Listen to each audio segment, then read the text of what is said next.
What's going on, guys? Bustle6 here, back to another video, and today I have a very special review for you guys. Today I'm going to be doing a wrestling review. Yes, I haven't done one since Payback. That was about 7-8 months ago. A lot of change has happened since then. Today I'm going over the big thing that happened over this weekend. I'm of course going to be talking about WrestleMania 40. Yes, 40 WrestleManias later, and here we are, folks. Now, I was going to do night one review, but I figured why not just do it all in one, so that way I wouldn't spoil what I have playing in mind. Because if you guys see my community tab, I did say that I was going to be doing a special review, and I didn't want to give it away, but I also said I was doing a CD collection update, but I'm holding off on that for a little bit at least. So yeah, I am finally doing a wrestling review. Now, full disclaimer, one, I didn't see every pay-per-view and all the stuff leading up to the show. I have seen some highlights of the shows that have been leading up to Mania. And two, don't expect this to be a full-time thing. I'm just going to be doing this sporadically because you guys may have not noticed, but the reason why I've been lacking some wrestling content is because I've been having a falling out with wrestling. It just, I don't know, I just haven't had a big connection like I used to growing up as a kid, but I'm starting to come back to it a little bit as of late. But I mainly wanted to get this one because, well, it's the biggest wrestling event of all time, so might as well talk about it, right? So, without wasting any time, let's get into night one of Mania 40. Kicking off with the opening match for the Women's World Championship, we have Rhea Ripley defending against Becky Lynch. So, Becky and Rhea have been going at it for about a couple months now, I believe. Becky won the Chamber at Elimination Chamber in Australia, actually, and Rhea Ripley main evented against Nia Jax. Nia Jax main evented a pay-per-view, ladies and gentlemen. We are all doomed. So, this has been going on for about a couple months now, and the promos have been really good leading up to this point, and Becky put out a book saying, what was the book? Not Your Average Lady or something like that. And I really like the story that they've been building up to this point. Becky came out with basically some like lettering all over her. I don't know why she looked like a Budweiser bottle for some weird reason. That's probably just me, but I almost couldn't ignore it in a way. But Becky looked great. Rhea is a goddess in her own right. She came out to Motionless in White. We all have bad musical taste sometimes, but that's okay though. Yeah, that was that performance was terrible. Oh, it was so bad. It was rough. It was very rough because the audio kept cutting out. Like, Chris White's mic kept cutting out and it wasn't sounding all that great. So we get to the match, and I'll just say right here, right now, this was one of the best matches of the entire show. Like, this nearly stole the show in my opinion, but I'll get to that here in a little bit. Great stuff. The woman tore it down this weekend. I'll just say it right here, right now. Great stuff. Really damn good stuff. It went at a really solid pace. Just went over 15 minutes. Ripley's arm kept getting targeted, and Becky kept getting targeted. Becky was actually suffering from strep throat and 102-degree fever, so kudos to her for working through that because, yeah, working with strep and that type of fever, yeah, that's not a fun ride there, folks. Really damn good stuff. You know, Becky is as over it with the crowd. I will say, though, it was a bit cold in Philly because it was, like, just above 50 degrees. So a little bit, the men and women were feeling a little nippy out there. But, Rhea, goddamn, the cake was absolutely insane this weekend. Shout out to my boys on the Shout Out podcast for that. But yeah, really damn good stuff. And in the end, Rhea hits the Riptide into the turnbuckle and then hits the Riptide again. 1, 2, 3. Rhea retains. Honestly, a good idea, in my opinion. Have Rhea hold on to the title just for a little bit longer. Maybe she could drop it at SummerSlam to maybe Becky again. Maybe her and Becky can have another match again, but damn good stuff. I will say, though, I did like Rhea versus Charlotte just a little bit more than this, but this was still a really damn good match. And again, kudos to Becky for working with the strep throat and 102-degree fever. Really damn good stuff. Ladies, you nearly stole the show from the beginning match. And then we get into the ladder match, a 6-pack ladder match for the Undisputed Tag Team titles. Both sets of titles had to be retrieved, so unfortunately the titles are splitting when you could just combine them and make them just one championship, but I certainly digress a lot. So here are the participants. A-Town Down Under, aka Austin Theory and Grayson Waller, The Awesome Truth, The Miz and R-Truth, the Judgment Day members Finn Balor and Damian Priest, who are the defending champions. Hashtag DIY with Johnny Gargano and Tommaso Ciampa, The New Day, Kofi Kingston and Xavier Woods, and the New Catch Republic, Pete Dunne and Tyler Bate. So, the entrances were a little interesting, to say the least. Who came out first? It was DIY. They came out to a horrible theme. That theme was not good at all. They had DX-inspired gear, which I thought was actually kind of cool. Awesome Truth came out, which was pretty fun, and R-Truth, the dude nearly lost a leg a year ago, and yet he's still going out there like he's in his 30s. I don't understand. He's in his early 50s. I don't understand that. There were some issues though, because when the New Catch Republic, Pete Dunne and Tyler Bate came out, it still had Awesome Truth's Titantron, so that was a little bit odd and a little bit off kilter there. New Day came out, which was pretty cool, and I did like when the Judgment Day came out. I did like Damian Priest's mask, which I thought was actually kind of cool. And I'll give credit to Finn. He's been working through injuries like hell. I mean, last year in the Hell in a Cell match against Edge, he was working through, I think, like an ankle or an Achilles injury, which credit to him for that. And he suffered some weird, like, hematoma, it looked like, at a house show before Raw this past week, which that looked pretty brutal, I will say that. The match itself, it was a car crash. A pure car crash. It was a bunch of spots and almost nothing else. I will say, Truth doing a comedy was really funny, though. I will say, Truth was almost the MVP of the entire match. There were some brutal spots, though. It's just like, oh my god, these guys might actually die.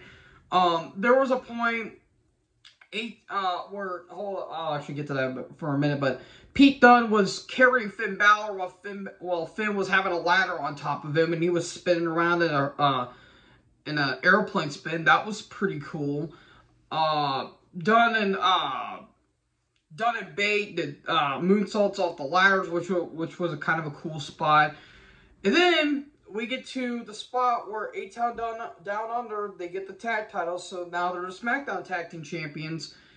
Theory gets taken out, and then Waller gets slammed right through a ladder, and you can obviously see the painted wood and everything. So that looked a little brutal, but I did like how Waller still had the title on him, which I thought was kind of funny.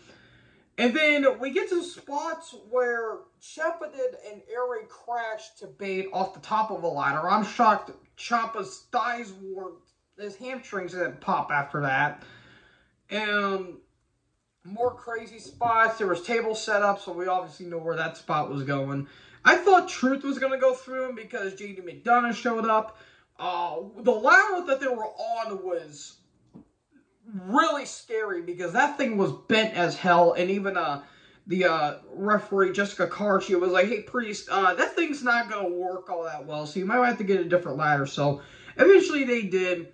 McDonough goes through a table. He was supposed to go through two, but the back of his head hit one, and that looked bad. That looked really bad, but Priest and Balor get knocked off the ladder, and Truth grabs the Raw Tag Team titles, and Awesome Truth are Tag Team Champions, I think for the first time.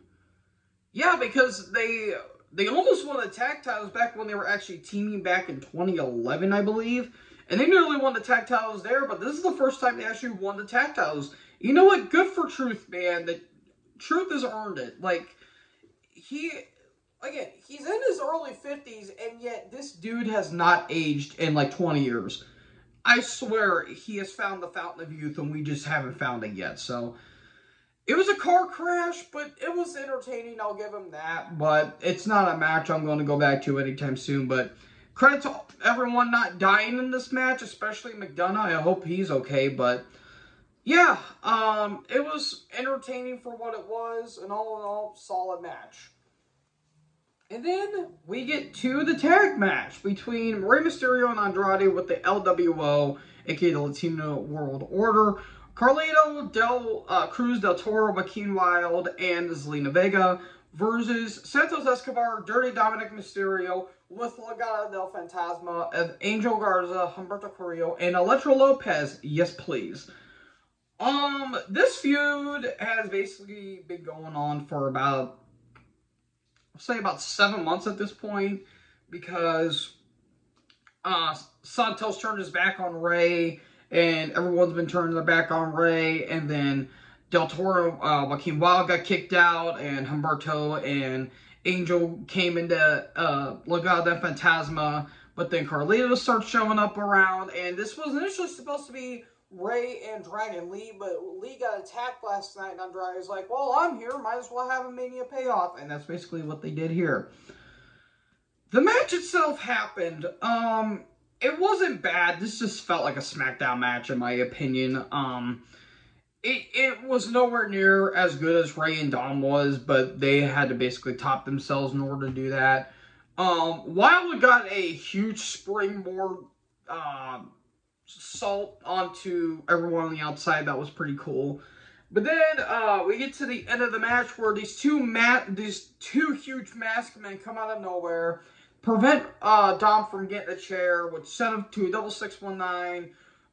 Rey hits a splash, Andrade hits the message, 1, 2, 3, and Rey and Andrade win. Then the men take their mask off. It's Jason Kelsey and Lane Johnson. There was a sports team involvement that I was been wanting for, because I even asked the guys in the shout-out call. They were like, well, we might get an entrance, or they're probably going to get an involvement of some sort. And lo and behold, we did, so good job. And you know what?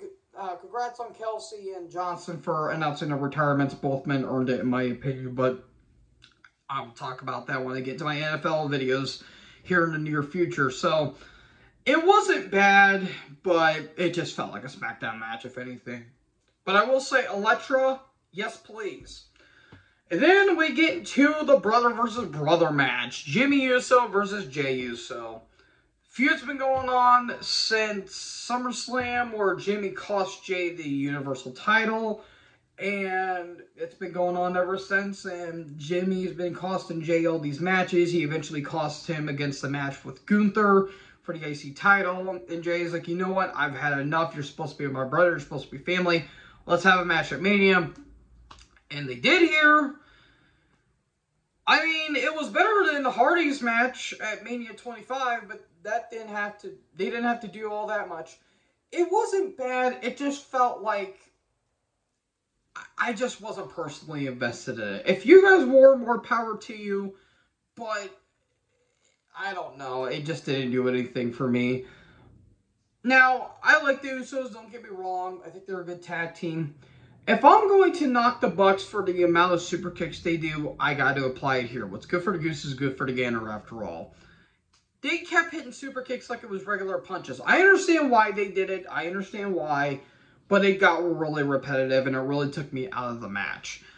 And another thing, too, that is one of the tropes I hate so much when it comes to feuds like this, where it looks like the babyface is going to basically finish off the heel, and he's about to deliver the final strike, but they have like this sympathy for the heel and say, that's my brother, that's my family, and then the heel attacks him and almost, or if not, wins the match. I really hate that trope in wrestling nowadays. It worked for the time that it did early, but as it's been kind of done to death as the years have went on.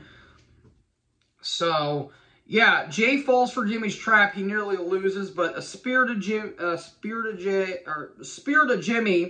and then hits a splash, 1, 2, 3, and Jey wins.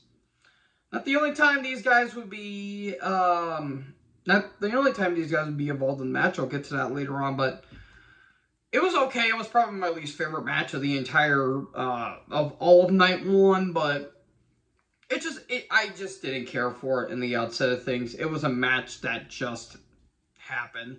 It felt like they wanted to do more, but they just probably just didn't have the time for it.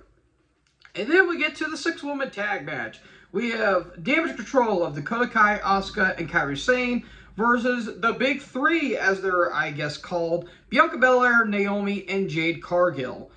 I will say Damage Control's entrance was pure fan service.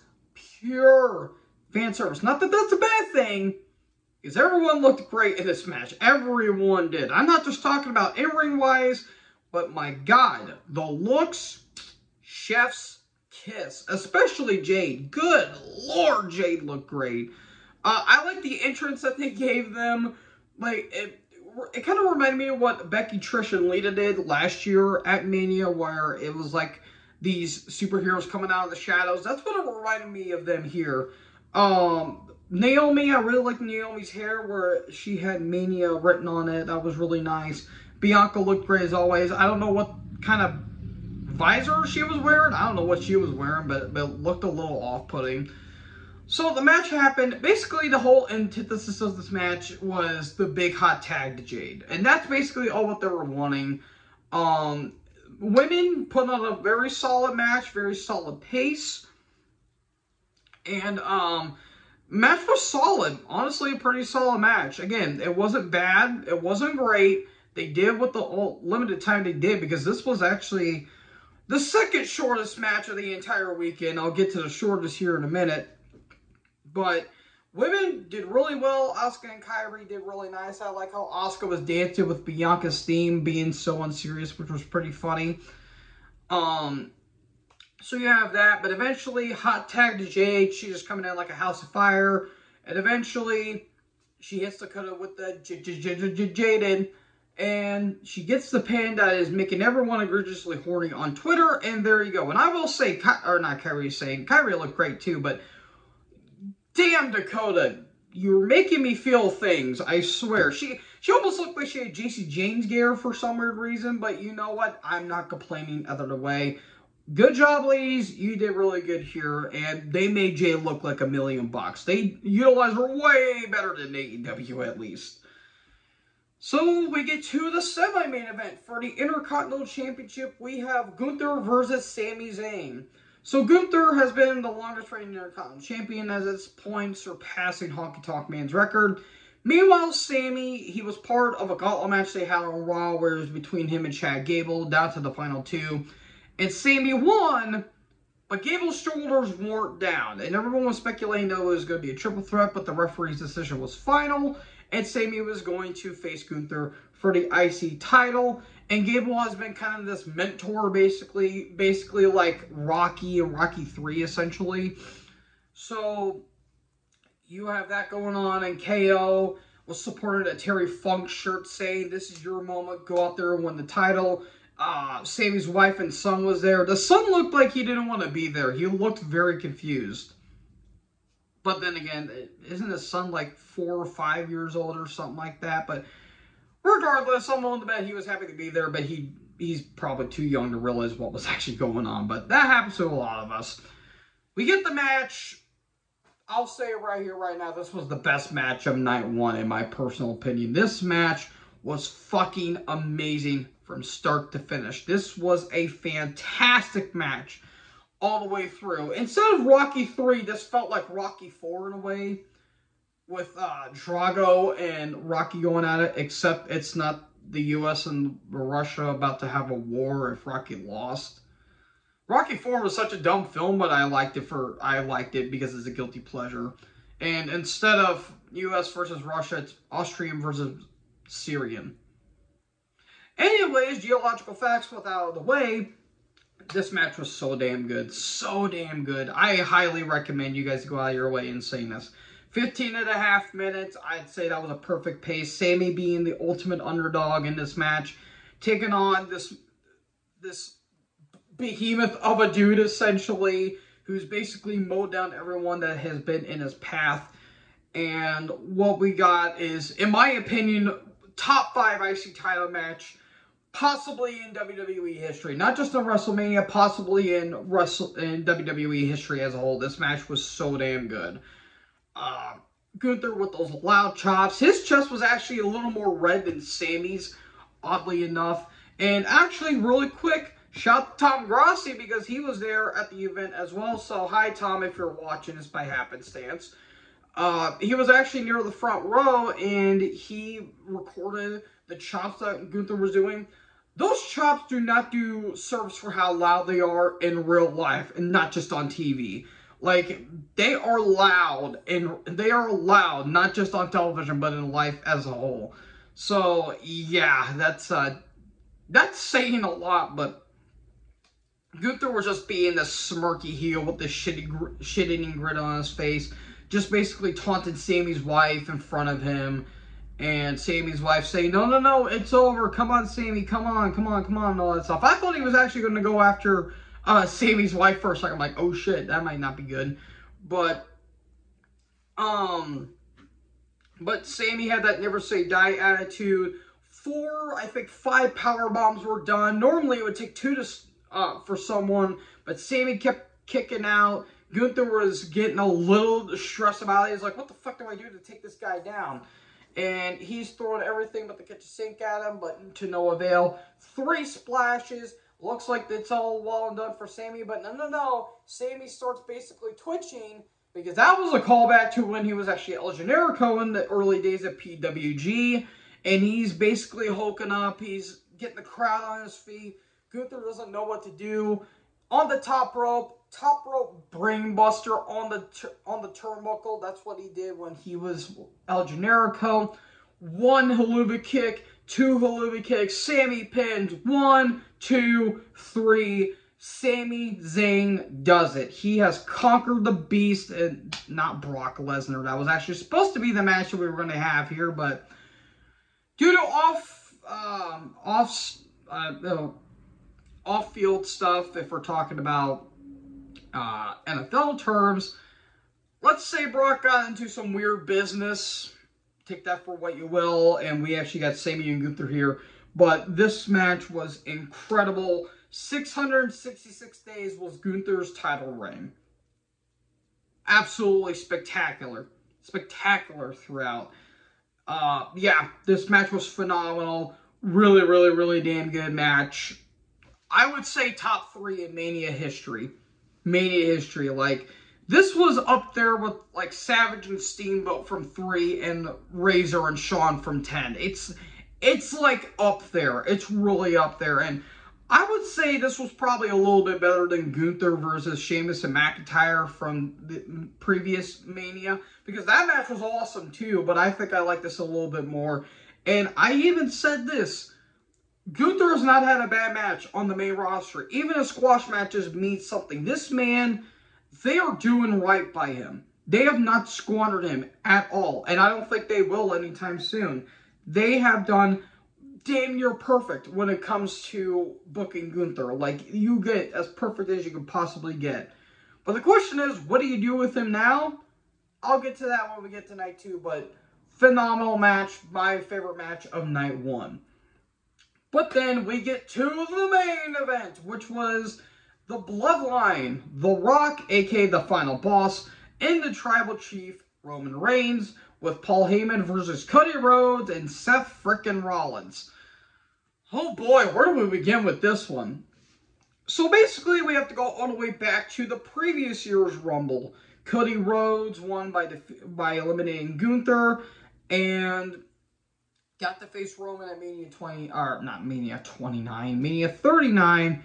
We all know what happened there. Solo cost Cody the match, and Cody has been basically building himself up to get back to where he was. He's been through Brock. He won the tag titles with Jay. He's been feuding with the Judgment Day. So many things they have done with him. He goes into the Rumble this past year. He eliminates, I think he eliminated McIntyre? Did he eliminate McIntyre to win? Oh man, I'm actually starting to blank a little bit. He won the Rumble though, and he's about to challenge Roman. And all of a sudden, The Rock shows up. And The Rock basically says, no, it's going to be The Rock versus Wrestlemania. And everyone was pissed about it. And what they were trying to do, they were trying to build it up like it was a Daniel Bryan-like moment for Mania 30. Except it wasn't given the reception that everyone needed because everyone thought it was a good idea to give death threats to The Rock's daughter. Good job, everyone. Good job. Because that worked out so well. Look at what happened with Sergeant Slaughter when he became a Nazi sympathizer in 1990 to 1991. Yeah, he'll probably give us some leeway on that, but I certainly digress. So, Cody is admin. He's like, no, this is bullshit. I won the Rumble. I should, what was I getting ready to say? He won the Rumble. I should be headlining Mania.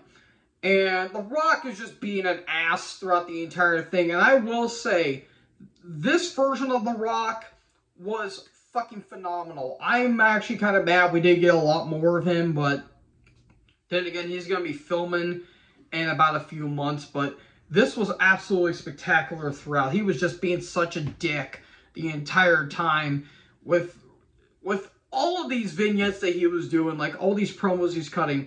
I would go out of your way to check it out because it's absolutely phenomenal throughout. He even insulted Cody's dog at one point. You never insult Pharaoh. He is the goodest of boys. So Seth kind of enters into the fray basically, and basically a little bit of foreshadowing saying that, you know, when you take on The Rock and Roman, somebody needs to be your shield. And I'll get more into that here in a bit, but it's a tag match. But if Roman and Rock win, the undisputed WWE Universal Championship would be held under Bloodline rules. But if Rollins and Rhodes would win, all members of the Bloodline will be barred from ringside during the championship match. Pretty self-explanatory. The entrances themselves took about 17 minutes. Okay, fine. Cody got this big entrance, and, you know, crowd's behind him. Seth, I don't know what the hell he was wearing per se, but take it as it is. The Rock had a really nice entrance. I really love the flaming bull that they did for him. That was really nice. And I like he has the People's Champion. He's got that belt that he introduced, I think, to... I think he introduced on the Hall of Fame when his mother got inducted, which I thought was pretty nice. And Roman, of course, he got his big lavish entrance. We got the match. Nearly 45 minutes. Nearly 45 minutes. I'm not going to say this match was bad because it wasn't. The problem is it went a bit too long. And I know everyone is saying, this has been a spat on Twitter and everything, saying that, well, the NWA had long matches. I ain't going to get into that, man, because I honestly don't feel like getting into arguments lately, because life's too short to be having arguments, but, I mean, I'm not saying it was bad. I didn't hate the match. It's just the problem is I felt like they did too much. But I can understand why they were doing so much with all the time that they were given. Rock, I will say, he busted his ass throughout this entire match. He wasn't going like at 100 miles per hour. He was going at his own pace. But he was basically the whole thing. He was basically the whole star of the entire match because he was just being such a dick. Mama Rhodes, Cody's mom, was in the front row, which was pretty nice. And Cody was just being this asshole heel. And basically, who was it? Was it Chad Patton, I think his name was? He was trying to call off the match, but The Rock said, well, if you call off the match, that means you're basically fired.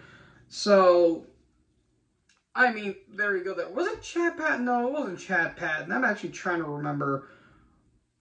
Oh, man, I'm actually trying to remember. I actually have the Wikipedia page pulled up here, but I don't really... Was it Dan Engler? I think that's what his name was. It was either... I think it was Dan Engler that was in the match. I can't remember. I thought it was Chad Pat, but I don't think he's with WWE anymore. But yeah, Rock says, well, if you call off the match, then you're basically fired. If you threaten to, you know, DQ me, you're basically gone. Which I thought that was actually pretty funny.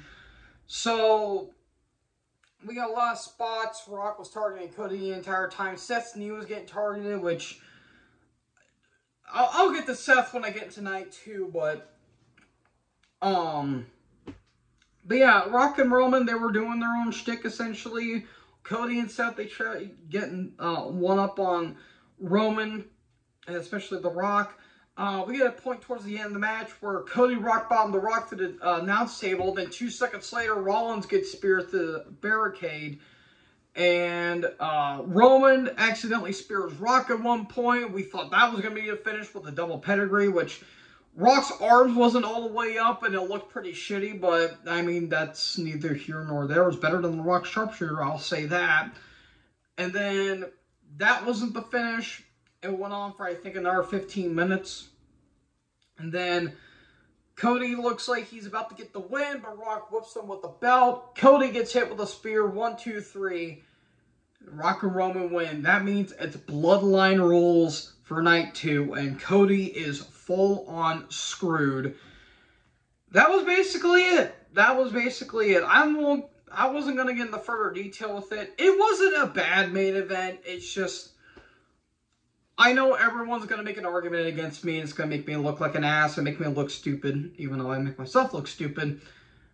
I just felt like it just went a bit too long, in my opinion. That's my opinion, but if y'all liked it, more power to you, but I just felt like they were just stretching just a little bit too long. So that was night 1. Night 1 was actually pretty good, despite a little couple instances of filler. Still a pretty solid show overall. Then we get to night 2, and we kick off with the World Heavyweight Championship match between Drew McIntyre and Seth frickin' Rollins. So, this has been going on for about a couple months now, because initially it was supposed to be Punk versus Rollins, but since Punk, I think, hurt his shoulder, or he broke his arm or something. No, I think he actually tore his pec. I can't remember. He tore something at the Rumble, so that plan got changed. McIntyre won the Chamber, and he's been feuding with Punk and Seth simultaneously. So, you have that going on. Punk joins commentary. He was pretty good throughout this match. I love Drew's entrance. I love this entrance. It was this whole Scottish entrance, basically, which was pretty cool. I got a lot of Roddy Piper vibes, which I actually really did like.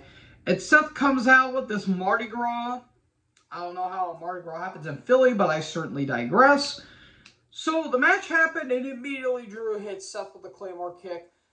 I felt like that should have been the finish, in all honesty, but Seth kicks out. Drew's been targeting Seth's leg, and Seth's been battling back injuries as well. So, you have that, and Punk is, you know, just kind of staying out of it, but him and Drew are still talking back and forth. And then Seth hits a couple stomps before a 2 count. Drew hits 2 more Claymores, but still a kick out. 1 more Claymore, 1, 2, 3. Drew wins the World Heavyweight Championship. He finally gets this big Mania moment that he unfortunately didn't have at Mania 36 due to the pandemic. And there we go. Drew's the new World Heavyweight Champion. He's talking to Punk. He's basically trash talking him. He spits at Punk, and then Punk's had enough. He attacks Drew. He hits him with the arm brace he's wearing, and Punk lays out Drew. But hold everything. Here comes Senior Money in the Bank, Damian Priest. He cashes in, literally south of heaven. 1, 2, 3, 9 seconds. And Damian Priest wins the World Heavyweight Championship. And I like how, I forgot to mention this, Drew was, I think, by his wife, or his fiance, I believe. No, it was his wife, because he actually got married about a few months back. He actually tweeted on Facebook or on Twitter saying bored at work, LOL, which I thought was absolutely great. And then after this match, he reposted and he said, fuck. I thought that was absolutely hilarious, but Drew let the trash talk got ahead of him. He should have just left Punk alone, but he couldn't help it. He had to be more of an asshole to Punk. And in the end, it cost him the World Heavyweight Champion. Now, I don't know if Drew resigned, or if he did, then this is a way to kind of further the story with him and Punk. Because since a Clash at the Castle has happened in Scotland, I'm willing to bet Drew's going to be facing Priest for the title again. Because I don't think Priest is going to hold the title for too long. He might hold it for a few months, but yeah, this was good stuff. Priest got his moment after losing the tag titles with Finn. And this was a trend that was happening on Twitter. They were calling him Bisexual Undertaker. That was great. I love that. I think people were calling him... I don't know if I should really say it out my channel, but... it's something that the British would use in our word for can't. I will just say that. Can't or taker. But how the British would say. So people were saying that. I was dying laughing on Twitter. But yeah, that was absolutely great. Yeah, this was damn good stuff. If Drew did resign, it means he's probably going to get the title back at Clash of the Castle. But really good stuff overall. I hope Seth heals up. He's got to take time off after this, man. He really does, because he just stay home for a few months, heal up, back problems and knee problems. That's going to get to the best of you, and it's not fun. It's really not, but yeah, everyone did great. Hell of a Mania moment. Really good job.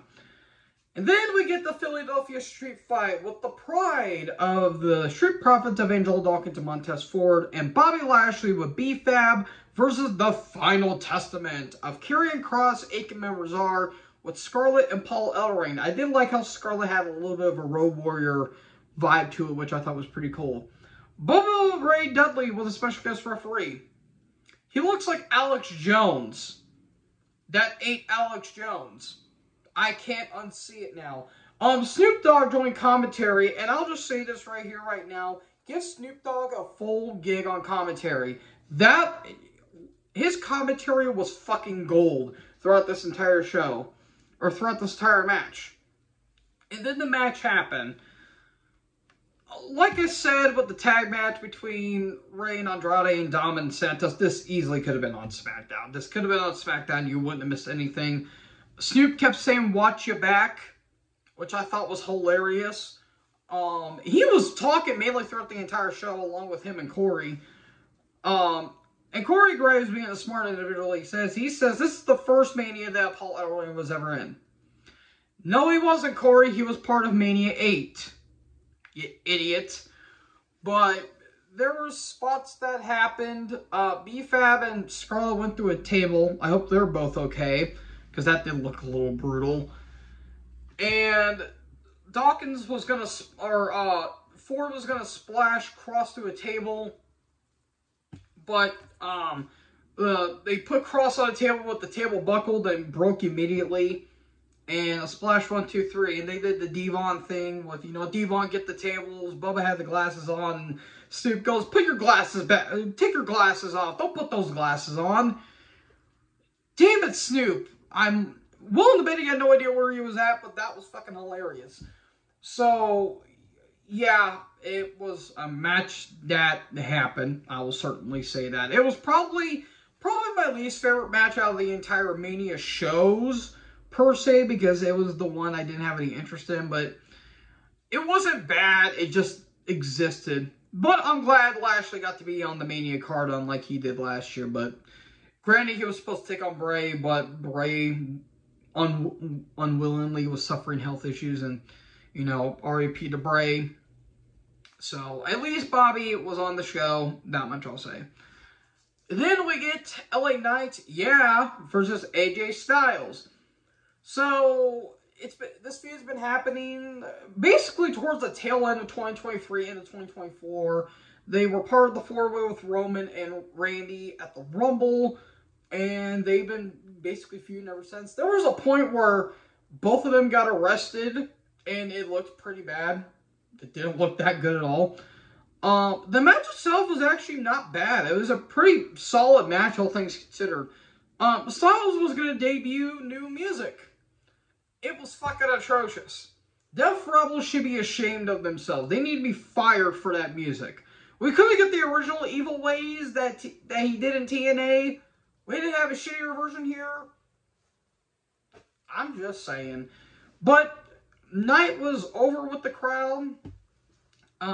He was doing some pretty good, damn good stuff. Styles kept targeting his legs. And Styles actually got his ribs hurt at one point by hitting a 450 splash. And then again, Styles went for the phenomenal forearm. BFT, the blunt force trauma. 1, 2, 3. LA Knight wins. He gets his Mania moment. I didn't go into too much detail with the match, but it wasn't bad. It wasn't a bad match at all. At least Knight and Styles had something to do at least. And what we got was a pretty entertaining match, so I'll give him credit for that. Then we get to the triple threat match for the U.S. Championship. We have Logan Paul with a Prime bottle versus Kevin Owens and Randy Orton. There wasn't really necessarily a feud. It's just that Logan's just been the chicken shit heel, using brass knuckles to basically win all the matches. He retained the U.S. title at the Elimination Chamber by hitting Orton with brass knucks. And then KO got involved, and we got a triple threat here. It was a U.S. title match that happened, I'll say that. I did like KO's entrance, where he was going on a golf cart, and then Orton was on the back of the golf cart too, which I thought was kind of cool. The match was alright. It was a little too kick out finisher for my liking, but it was fine. I hate Logan Paul the person, but Logan Paul the wrestler, I respect for what he does. I respect that he takes it seriously. Orton's getting fired up. They initially, Orton and KO attacked Paul early, but eventually things started to slow down, and Paul was kind of taking over. And then, it looked like Orton was going to either RKO Owens or RKO Paul. I think that's what happened. And Orton tried to hit the RKO on both, but eventually didn't work. And then Orton hits the RKO, and then it looks like he's about to hit the punt. Something that he hasn't done in decades. But eventually, that did happen. The Prime Bottle pulls out Orton, takes it off. It's I Show Speed. Should I Show Speed be anywhere near cameras for all the shit that he's done? If you don't believe me, oh boy, you're in for a treat. He's an individual. Yeah, he's a complete fucking nutcase. A complete nutcase. He freaking whipped it out on camera when he was doing a Five Nights at Freddy's stream. Because Chica attacked him. Oh boy, I explained to people who he was for those who didn't, and yeah, the dude's a complete fucking nutso, but yeah, putting I Show Speed in front of Campbell was probably not the best idea, but he was barking at Orton. Orton attacked him, he kicked him, and Speed flew back, which I thought was kind of funny. He gets RKO'd, the table did not give at all. Orton hits the RKO on Owens, and Orton and Logan were fighting to see who would get the pin. Orton gets thrown out of the ring, and Frog Splash, 1, 2, 3, and Paul wins. Cool. Paul retains. I don't know who he's going to drop it to. He'll probably drop it tonight, because Knight's been over with the crowd a lot, so you have that. I felt like the match could have been cut by at least a couple minutes, in my opinion, but you know, that's neither here nor there. And then we get to the semi-main event. We get to the WWE Women's Championship match between Io Sky and Bayley. Basically, it's Damage Control exploding. Bayley got kicked out from the group, and she's basically going after Io. She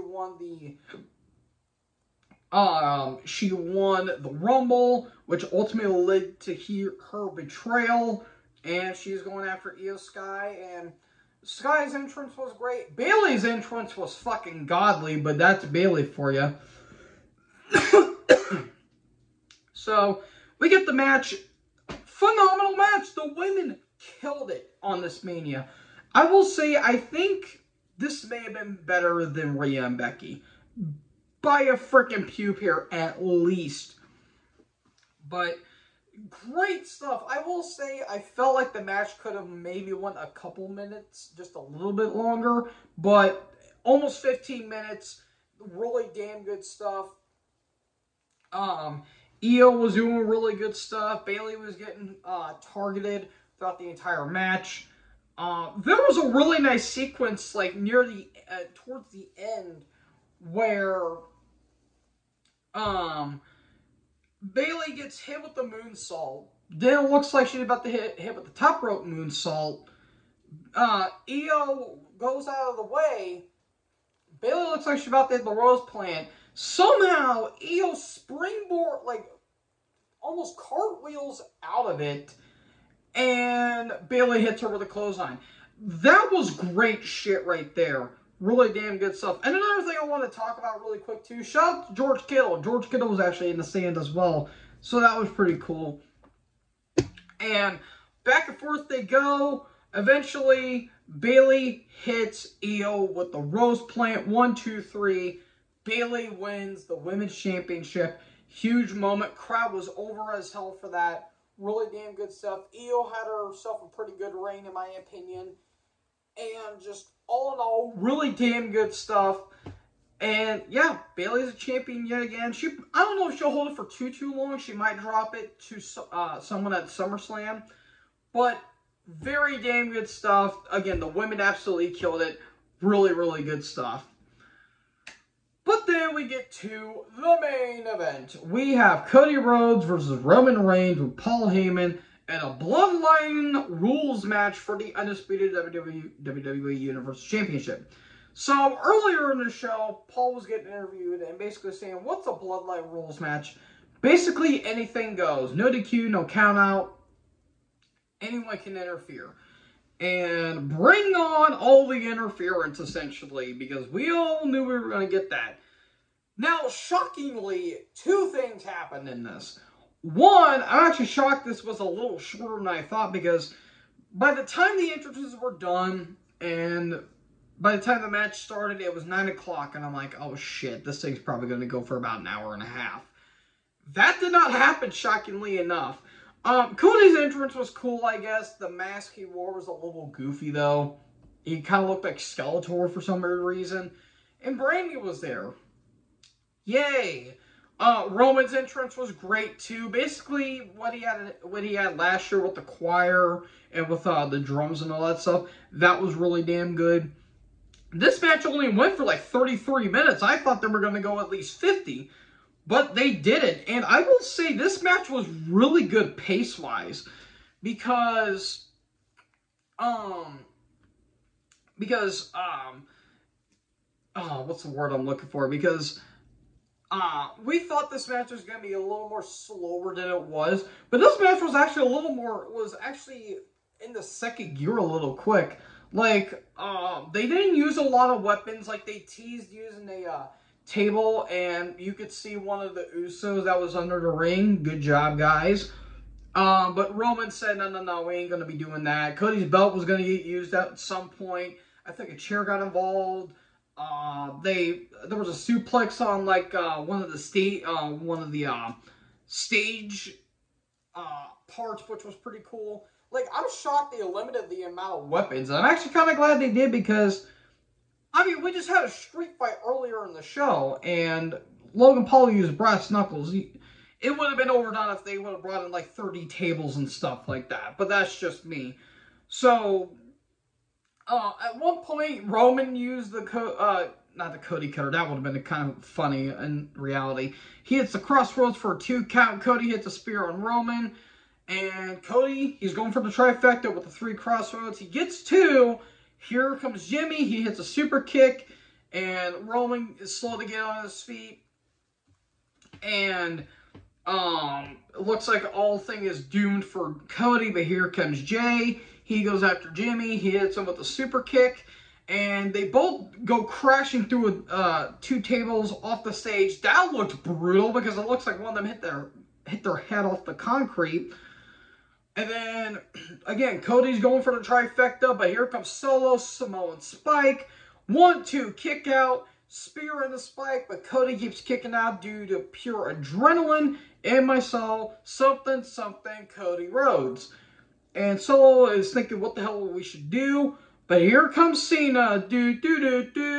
Cena comes out because Cena and Solo had a match at Crown Jewel where Cena got his ass whipped for the vast majority of the match. We haven't seen him since. That was back in October?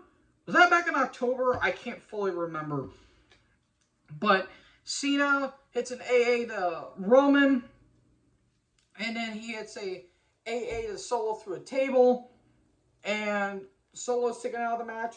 Here comes The Rock. And Rock with those very, very stylish pants, I will say. He comes out with those pants. He wasn't going to run in them because I don't think he would have done that. But Cena and Rock show off. You know, culminating that they had a showdown at Mania 28 and a once-in-a-lifetime event. WWE has never lied about their advertisement. What are you talking about? But looks like Cena's about to hit The Rock. The Rock hits him with the rock bottom. He looks like he's about to whip Cody with the belt. And all of a sudden, the Shield's music hit.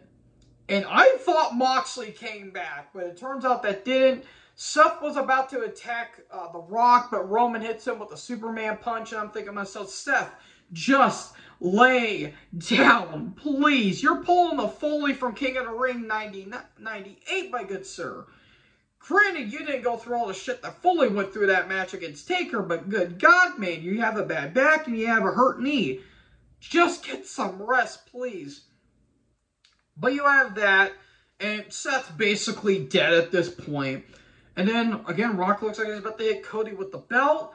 All of a sudden, gong! The Undertaker shows up out of nowhere, and I was dying laughing at this point. I was howling. I'm like, what the fuck's going on? Taker shows up. Rock's about to hit him with the belt. He choke slams The Rock, and he leaves.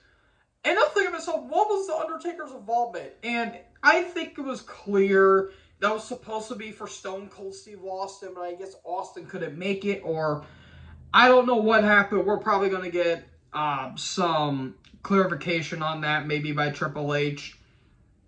But that also kind of makes sense too, because who did Taker lose to in his last ever loss in his wrestling career? Roman Reigns. It all comes full circle. So, all this chaos is happening. Roman grabs a chair, and Cody and Seth both get up. But Roman, instead of attacking Cody, he wall-ups Seth with the chair. Roman getting his revenge after Seth turned on the Shield 10 years ago. And Roman gets his revenge 10 years later. But that leaves Roman viable enough for Cody. Hits him with 1 crossroads. Hits him with 2. Almost nearly didn't get it on the 3rd one. 3rd crossroad. Middle of the ring. Charles Robertson was the ref. Of course, he was going to get knocked out at some point. 1, 2, 3. Cody Rhodes has finished his story and has become the WWE Universal Champion. And the huge throbbing adulation was sensational. Puppies and babies were thrown in the air, and pigs have fell from the sky, I guess. Cody has done it. He did the one thing his father couldn't do, become WWE Champion. All the pizzazz and all of the stars and stripes and ribbons, all the pyros in the world was thrown. Unfortunately, Pharaoh didn't interfere, which I was kind of mad about, but I digress. Brody Jr. was there. Brandy was there. I believe Brandy's father was there, and he's been battling health issues. I hope he's doing okay. But Mama Rhodes was there. All that stuff. I did forget to mention that Cody speared Roman through a barricade, but that's neither here nor there. And Cody got powerbombed through a table. So, get all that. Get all the big stars. You know, you got Sammy, you got KO, you got Uso, you got Rollins, and all that stuff. All the big faces. And Cody has done it. He has won the Universal Championship. He tells Seth, hey, you know what? Thanks for having my back. I owe you one, basically. Hopefully Seth is healed by the time they'll probably have a match. Because, I mean, for God's sake, Seth is banged up the hell and back. He's almost a walking hospital bill at this point. So, we get that. But that kind of leads to what my prediction may be. Remember what I said that what is WWE going to do for Gunther after he lost the IC title? Have him take the title off of Cody. Because I don't think Cody's going to have a long reign. He might hold it for just about a year. Have Gunther take the title off of Cody. It's right there. It's right there. If they don't do it, that'll be a bit of a missed opportunity, at least in my opinion. But I think they're going to have Gunther take the title off of Cody. And I don't know if they showed this on the network at all or on Peacock, but somebody got some videoed Roman and I'm stumbling my words. Roman and Heyman hugging. Because Roman's taking time off. There's no doubt about that. He's held the title for, I think, 1,314 days. I don't think we're ever going to get a title reign like that in at least 40 years from now. I'll be shocked if we do, but yeah, that's a once-in-a-lifetime thing, man. Like, that happens once in a blue moon. So, Roman, what do you do with Roman? What does Roman do? What's Heyman going to do? Is Heyman going to go into retirement? Is Roman going to retire? Because apparently he's going to have another leukemia treatment, at least I think. Even though he's in remission, but I've been hearing rumors about that, so I'll take that with a grain of salt. Who knows? Who really knows? All in all, really good main event. I actually like the main event better than the first main event. I think night 2 was just a little bit better than night 1, at least in my opinion, but I feel like they kind of balance it out. Was it better than Mania 39? Not in my opinion, at least, because I felt like that show was consistent throughout. I don't think it's better than 19. I don't think it's better than 17. It has flaws with the show, because there was also some audio issues as well that I didn't notice. I just thought the crowd was just dead for some of the matches.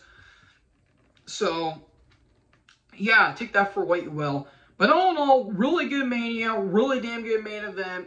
I had a fun time throughout, and yeah, I'm curious how they're going to top that next year. So, yeah, well, with that being said, I hope you guys enjoyed this video. Longer video than I thought it was going to be, but I had to talk about a lot of stuff. So, hope you guys enjoyed this wrestling video, because I've been looking through all the old stuff on my channel, and I've noticed a lot of guys that like my wrestling content. So, maybe I might bring it back, but who knows? Never say never. Anyways, thank you guys for watching this. What did you guys think about Mania? Let me know in the comment section below. Make sure you guys leave a like, leave a comment, tap that bigger subscribe button, and tap the bell so when I upload, you guys will be notified. Thank you guys so much for watching this video, and most importantly, join the herd. Talk in the next video. Peace out.